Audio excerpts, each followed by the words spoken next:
नमस्कार, BTV news के इस बुलेटिन में आपका स्वागत है। सबसे पहले आइए एक नजर डालते हैं अब तक की खास खबरों पर।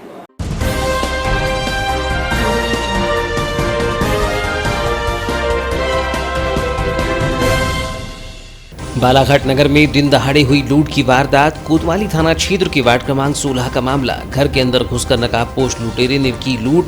घर में मौजूद वृद्धा के गले में रखा धारदार हथियार, सोने की अंगूठी, लॉकेट सहित अन्य आभूषण की लूट। अब कभी नहीं बनेगा सोनेवानी अभयारण्य। राज्य सरकार ने अपने ही आदेश पर लगा दी रोक। अभयारण्य को लेकर उठते विरोध के स्वर पर लिया गया निर्णय।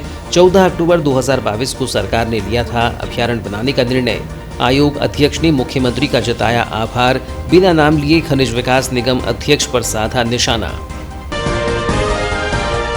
जिला पंचायत अध्यक्ष उपाध्यक्ष ने दी धरना प्रदर्शन की चेतावनी। जिला पंचायत कार्यालय को नए भवन में स्थानांतरित करने का मामला।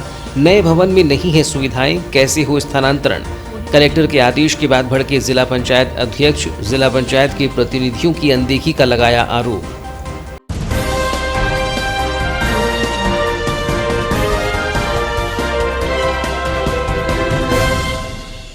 जिला मुख्यालय सहित तहसील क्षेत्रों में लगने वाले साप्ताहिक बाजार में मोबाइल चोरी के बढ़ते मामले का पुलिस ने झारखंड कनेक्शन खोज निकाला है। खास बात यह है कि झारखंड की गैंग बालाघाट के बाजारों से मोबाइल चुराकर पश्चिम बंगाल सहित अन्य राज्यों में बेचती थी।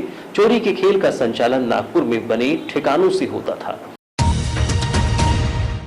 दरअसल पिछले कई दिनों से शहर के इतवारी बाजार से सब्जी खरीदने आने वाले लोगों की जेब से मोबाइल उड़ा ले जाने लगातार आते मामलों को देखते हुए पुलिस ने खोजबीन शुरू की। इस मामले में पुलिस ने 13 वर्षीय नाबालिग को गिरफ्तार कर लिया है। पुलिस जानकारी के अनुसार नाबालिग झारखंड राज्य का है, जो अपने माता पिता सहित अन्य शातिरों के इशारे पर बालाघाट जिला मुख्यालय सहित वारासिवनी तिरोड़ी के साप्ताहिक बाजारों में मोबाइल चुराता था। सूत्रों के मुताबिक इस मामले में और भी आरोपितों के पकड़े जाने की संभावना है। पुलिस जानकारी के अनुसार शुरुआत जांच में ये सामने आया है कि जिले के अलग अलग इलाकों में हाल ही के दिनों में हुई चोरी की घटनाओं के पीछे झारखंड गैंग का पता चला है, जो छोटे बच्चों से शातिराना ढंग से मोबाइल चुराते हैं। ये बच्चे भीड़ का फायदा उठाकर बेहद चालाकी से लोगों की जेब से मोबाइल चुरा लेते हैं और लोगों को भनक तक नहीं लगती। ये गैंग झारखंड में नहीं बल्कि नागपुर में ठिकाना बनाए हुए है, जहां से छोटे बच्चों को बालाघाट, सिवनी, मंडला के अलग अलग इलाकों में लगने वाली साप्ताहिक बाजार भेजकर चोरी कराई जाती है।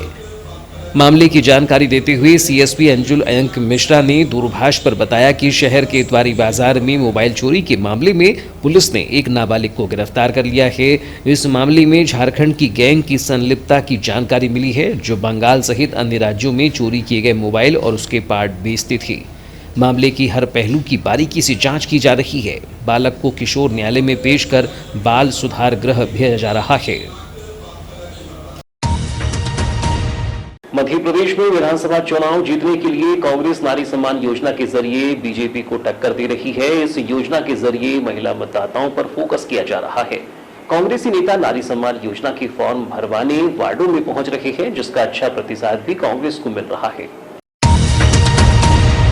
मध्य प्रदेश विधानसभा चुनाव के लिए बीजेपी और कांग्रेस दोनों ही दलों ने कमर कस ली है। राज्य की आधी आबादी को अपने पक्ष में करने के लिए बीजेपी ने लाडली बहना योजना की शुरुआत की है, तो दूसरी तरफ कांग्रेस इसकी काट के तौर पर नारी सम्मान योजना लेकर आई है। कांग्रेस नेता और कार्यकर्ता नगर मुख्यालयों और ग्रामीण क्षेत्रों में नारी सम्मान योजना के फॉर्म भरवाने पहुंच रहे हैं। इसके तहत महिलाओं को 1500 रुपये महीने और 500 रुपये में गैस सिलेंडर देने का वादा कर रहे हैं। इसी कड़ी में विगत महीनों से जिला कांग्रेस कमेटी के कार्यकारी अध्यक्ष राजा सोनी के नेतृत्व में नगर के वार्डों में नारी सम्मान योजना के फॉर्म भरवाए जा रहे हैं। इसी कड़ी में शुक्रवार को नगर के वार्ड क्रमांक 28 और 30 में योजना के फॉर्म भरवाए गए। योजना की सफलता का अंदाजा भी इसी बात से लगाया जा रहा है कि लक्ष्य से अधिक फॉर्म जिले में भरे गए हैं। इस दौरान जिला कांग्रेस कमेटी के कार्यकारी जिला अध्यक्ष राजा सोनी ने बताया कि नारी सम्मान योजना के फॉर्म पूरे जिले में भरवाए जा रहे हैं। बालाघाट जिले को 3 लाख फॉर्म का लक्ष्य मिला था, लेकिन देखने में आ रहा है कि 3 लाख की संख्या को हम काफ़ी पीछे छोड़ चुके हैं। महिलाएं बड़ी संख्या में आगे आकर फॉर्म भर रही है, हमें अच्छा प्रतिसाद मिल रहा है। हमारे मध्य प्रदेश के पूर्व मुख्यमंत्री माननीय कमलनाथ जी की मंशा के अनुरूप नारी सम्मान योजना के फॉर्म आज पूरे जिले में भरवाए जा रहे हैं। और जो लक्ष्य हमको मिला था बालाघाट जिले के लिए 3 लाख फार्म का लक्ष्य था बालाघाट को, लेकिन हम देख रहे हैं कि जो 3 लाख की संख्या इसको हम पार कर चुके हैं। जिस तरह से पूरे जिले की जो महिलाएं हैं ये नारी सम्मान फार्म भरवाने के लिए आगे आ रही हैं, निश्चित रूप से काफ़ी अच्छा प्रतिसाद हमें पूरे ज़िले में मिल रहा है। हम पूरे ज़िले की हमारी जो नारी शक्ति है, हमारी मातृशक्ति है, उनको नमन करते हैं, प्रणाम करते हैं, उनको धन्यवाद देते हैं कि उन्होंने इस योजना में आगे आकर बढ़ चढ़कर हिस्सा लिया। काफ़ी बड़ी संख्या में आज भी आप देख रहे हैं कि यहाँ वार्ड नंबर 28 और 30 में ये शिविर लगाया गया है, जिसमें बड़ी संख्या में हमारी माता बहनें यहाँ पर नारी सम्मान के फार्म भरवाने के लिए उपस्थित हैं। आज हमारी जो नेत्री हैं, हमारी भाभी आदरणीय अनबा मुंजारे जी के नेतृत्व में यहाँ पर ये फार्म भरवाए जा रहे हैं। हमारे अल्लाह रखा जी, शमीम भाई, कपिल भाई, सभी लोग यहाँ पर मौजूद हैं। और ये जो हमारा कार्यक्रम है ये अनवरत जारी है। ये पूरे वार्ड के, पूरे नगर के 35 वार्डों में ये अभियान चलाया जा रहा है निरंतर, और अभी 30 तारीख तक ये कार्यक्रम हमारा ऐसे ही जारी रहेगा। इस दौरान महिला नेत्री अनुभा मुंजारे ने कहा कि आज वार्ड क्रमांक 28 में नारी सम्मान योजना के फॉर्म भरवाए जा रहे हैं। आज बड़ी संख्या में वार्ड की महिलाओं ने योजना का फॉर्म भरने यहाँ एकत्रित हुई हैं, जिनमें काफी उत्साह देखा जा रहा है। आज यहाँ पर नगर पालिका क्षेत्र के वार्ड नंबर 28 में नारी सम्मान योजना के फॉर्म भरे जाने के लिए हम लोग यहाँ सब एकत्रित हुए हैं। जिला कांग्रेस कमेटी के तत्वाधान में ये कार्यक्रम यहाँ पर हो रहा है, और मुझे बताते हुए बेहद खुशी हो रही है कि हमारे वार्ड नंबर 28 की, वार्ड नंबर 30 की बहुत अच्छी संख्या में हमारी माता बहनें नारी सम्मान योजना का फॉर्म भरने के लिए यहाँ पर एकत्रित हुई हैं, और काफ़ी उत्साह हमारी बहनों में देखने को आ रहा है। तो मैं हमारी बहनों को यही विश्वास दिलाना चाहती हूँ कि आप विश्वास रखें, भरोसा रखें। हमारे प्रदेश के कांग्रेस पार्टी के माननीय अध्यक्ष जी और पूर्व मुख्यमंत्री माननीय कमलनाथ जी की नारी सम्मान योजना एक महत्वाकांक्षी योजना है, जो महिलाओं को समृद्ध और सशक्त बनाने की भावना से ये योजना लाई गई है। और इसमें माननीय कमलनाथ जी की जब सरकार बनेगी, कांग्रेस पार्टी की सरकार, 3 महीने बाद जब विधानसभा के चुनाव संपन्न होंगे और आप सबके सहयोग से माननीय कमलनाथ जी की सरकार बनेगी, तो उस सरकार के आते ही इस योजना का तत्काल क्रियान्वयन होगा, और हमारी माता बहनों को जिनके नारी सम्मान योजना के फॉर्म भरे जा रहे हैं उनको प्रति माह 1500 रुपये बिना शर्त के दिए जाएंगे। और ऐसा इसलिए क्योंकि माननीय कमलनाथ जी की मंशा है कि हमारे प्रदेश की महिलाएं ना सिर्फ आर्थिक रूप से बल्कि हर तरह से समृद्ध हों, सशक्त हों, मजबूत हों, इसलिए इस योजना को विश्व स्तर पर महिलाओं के लिए लाया गया है। उसके साथ ही साथ हम जानते हैं कि सम्मानीय कमलनाथ जी ने और भी योजनाओं को क्रियान्वयन करने के लिए हम सबको आश्वस्त किया है जनता को, जिसमें महिलाओं से ही जुड़ा हुआ सबसे महत्वपूर्ण मसला है कि गैस सिलेंडर जो भी हम देख रहे हैं लगभग 1200 रुपये के आता है, उससे सबसे ज़्यादा महिलाएं पीड़ित होते हैं, दुखी होते हैं, इतना सारा पैसा लगता है। तो माननीय कमलनाथ जी ने कहा है कि जैसे ही हमारी सरकार आएगी हम अपने मध्य प्रदेश में 500 रुपये सिलेंडर का कर देंगे प्रति माह आपको, यानी जब भी आप सिलेंडर लेते हैं उसका 500 रुपये ही भुगतान करना पड़ेगा। उसी के साथ पुरानी पेंशन योजना लागू की जाएगी, और बिजली बिल है वो भी माफ़ किया जाएगा, 100 यूनिट तक बिजली माफ़ की जाएगी, उससे ज़्यादा की हाफ की जाएगी, ये भी माननीय कमलनाथ जी ने कहा है। तो ये सारी जनहितैषी योजनाएं हैं जिनको हम सभी लोगों को जन जन तक पहुंचाना है, हमारी जिम्मेदारी है, और इसी के तहत आज हम यहाँ पर आए हैं। और जो जन सहयोग सबका मिला हम सबको, इसके लिए मैं हृदय से आभार व्यक्त करती हूँ। कांग्रेस नेता अल्लाह रखा ने इस अवसर पर कहा कि हम महिलाओं को विश्वास दिलाना चाहते हैं कि जैसे ही हमारी सरकार आती है और कमलनाथ मुख्यमंत्री की कुर्सी पर बैठते हैं तो अपने वचन के तहत तत्काल ही इस योजना की राशि महिलाओं के खाते में आएगी। हमारी तमाम माताओं बहनों ने कमलनाथ जी पर विश्वास करके जो अपने अपने पंजीयन का फार्म भराया है, आज हम यहाँ बोलना चाह रहे हैं कि जैसे ही सरकार आई और जैसे ही कमलनाथ जी ने शपथ लिए और कार्यालय में जाके सबसे पहली दस्तखत जो है वो आप लोगों के ही योजना के नारी सम्मान योजना के फार्म में होगी, और तत्काल ये योजना चालू होगी। 1500 और 500 रुपये का गैस आपको मिलेगा। इस दौरान जिला कांग्रेस कमेटी कार्यकारी अध्यक्ष राजा सोनी, महिला नेत्री अनुभा मुंजारे, अल्लाह रखा, समीम सिद्दीकी, शानू राय, कपिल बर्वे, आकाश शर्मा, गुलाब सिंह नकपुरे, समीम पटेल सहित अन्य वार्डवासी और महिलाएं उपस्थित रहीं। रामपाली थाना क्षेत्र के अंतर्गत आने वाले ग्राम डोंगरगांव में घरेलू विवाद के दौरान एक व्यक्ति ने स्वयं पर पेट्रोल डालकर खुद को आग के हवाले कर दिया, जहां अग्नि स्नान में वह व्यक्ति बुरी तरह झुलस गया है, जिसे उपचार के लिए जिला अस्पताल में भर्ती कराया गया है। प्राप्त जानकारी के अनुसार पीड़ित राम भरोस मूलतः मंडला जिले का रहने वाला है, जो ट्रैक्टर चलाने का काम करता है। बताया जा रहा है कि राम भरोस का पूर्व में किसी लड़की के साथ विवाह हुआ था। उसके 2 बच्चे हैं, जहां पूर्व पत्नी के साथ अक्सर वाद विवाद होने पर उसकी पत्नी ने उसे छोड़ दिया था। करीब 6 वर्ष पूर्व डोंगरगांव निवासी शीला और राम भरोस एक दूसरे को पसंद करने लगे, जिस पर शीला ने राम भरोस के साथ प्रेम विवाह किया था, जहां शीला मड़ावी से उसे एक पुत्र है। बताया जा रहा है कि राम भरोस अपनी पत्नी शीला के चरित्र पर शक करता है, जिसके चलते अक्सर दोनों के बीच वाद विवाद होता रहता है, जिसके चलते सीमा ने कुछ दिन पूर्व 100 डायल कर पति के खिलाफ थाने में रिपोर्ट भी दर्ज कराई थी। गुरुवार की रात्रि करीब 10:30 बजे चरित्र संदेह को लेकर पति पत्नी के बीच जमकर विवाद हुआ, जहां तू मैं से शुरू हुआ विवाद जल्द ही हाथापाई में बदल गया और उनके बीच जमकर मारपीट हुई, जहां पत्नी शीला द्वारा पति राम भरोस को अपशब्द कहकर अपमानित कर गंदी गालियां दी गई, जिस पर राम भरोस ने उसके साथ जमकर मारपीट की और बोतल में मोटरसाइकिल से पेट्रोल निकाल कर ले आया और वह पेट्रोल उसने अपने आप पर उड़ेल दिया। विवाद के दौरान पत्नी के सामने ही उसने अपने आप को आग के हवाले कर दिया, जिस पर पत्नी ने पानी डालकर उस आग को बुझाया, लेकिन तब तक काफ़ी देर हो चुकी थी और उसका पति राम भरोस उस आग में बुरी तरह झुलस गया था। उधर मामले की जानकारी मिलने पर राम भरोस के दोस्त जागेश्वर सोनवा ने उसे उपचार के लिए वारासिवनी के सिविल अस्पताल में लेकर भर्ती कराया, जहां प्राथमिक उपचार के बाद वहां के चिकित्सकों ने उसे बेहतर उपचार के लिए जिला अस्पताल रेफर कर दिया, जिसका जिला अस्पताल में उपचार जारी है। टेंशन की वजह से, शक की वजह से उन्हें अपने ऊपर पेट्रोल डाले थे। कब झगड़ा हुआ आपके बीच कल में? ठीक है। 20 तारीख को। क्यों हुआ था? शक की वजह से, मेरे को शक करते थे। अच्छा, आपकी लव मैरिज कब हुई थी? 6 साल हो गया सर। तो अक्सर झगड़ा होते रहते थे क्या? हाँ सर, इससे पहले मैंने 100 नंबर भी बुलाई थी। मैं इनसे तलाक भी लेना चाहती हूँ। चाहती थी क्या है? अब तो सर रहूँगी, क्योंकि अब अच्छा, तो ये बताइए कि क्या बोलते हैं, आपके कितने बच्चे हैं? मेरे 1 है, उनके 2 है, पर मानती हूँ मैं तीनों नहीं। इनकी पत्नी की डेथ हो गई क्या? छोड़ दी? छोड़ के चले गए। कब छोड़ के चले गई थी? अब वो सर नहीं पता मेरे को कब छोड़ के। ठीक है, तो फिर क्या हुआ रात में? रात में सर वही मारा पीटी हुई बहुत देर तक, कि मेरे को मारपीट की है। टेंशन की वजह से मैंने उल्टा से गंदे वर्ड निकाल दी कि उनको सहन नहीं होते गंदे वर्ड, पहले से उनको सहन नहीं होते, तो उसके वजह से मैंने गंदे वर्ड निकाल दी। तो उनने मेरे को एकदम से चिल्लाए। दारू के पगड़े में उनने पेट्रोल, घर की गाड़ी से पेट्रोल निकाले। मेरे को समझे दारू है, जब अपने ऊपर खींचे जब मेरे को समझ में आया कि पेट्रोल है। ट्रैक्टर से निकाले थे? नहीं सर, गाड़ी से, बाइक अच्छा। से निकाले फिर? थे। अपने ऊपर आग लगाई। तो फिर कहाँ भर्ती किए? वारासिवनी में। कैसे आग बुझाए फिर आप लोग? सर मेरे घर में तो कोई, मेरे सास ससुर माँ बाप कोई नहीं है। मैं फैमिली में मैं अकेली हूँ और मेरे पति। जब इनने आग लगाए तब आप और यही थे क्या?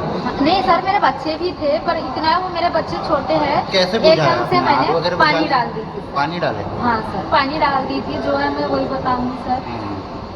चलो ठीक है, फिर वाराणसी से यहाँ रेफर करिए। हाँ। बालाघाट कोतवाली थाना क्षेत्र में इन दिनों अपराधों का ग्राफ बढ़ता देखा जा रहा है। मोबाइल चोरी, सूने मकानों में चोरी, लूट सहित अन्य आपराधिक मामलों के बीच 21 जुलाई को नगर में वृद्धा से घर में घुसकर लूट का मामला अभी थमा भी नहीं था कि कोतवाली थाना क्षेत्र अंतर्गत वार्ड क्रमांक 3 शांति नगर में चोरी की वारदात की घटना सामने आई है। घटना की जानकारी मिलने के बाद पुलिस ने मौके पर पहुंचकर जांच पड़ताल कर अज्ञात चोर के खिलाफ मामला पंजीबद्ध कर लिया है।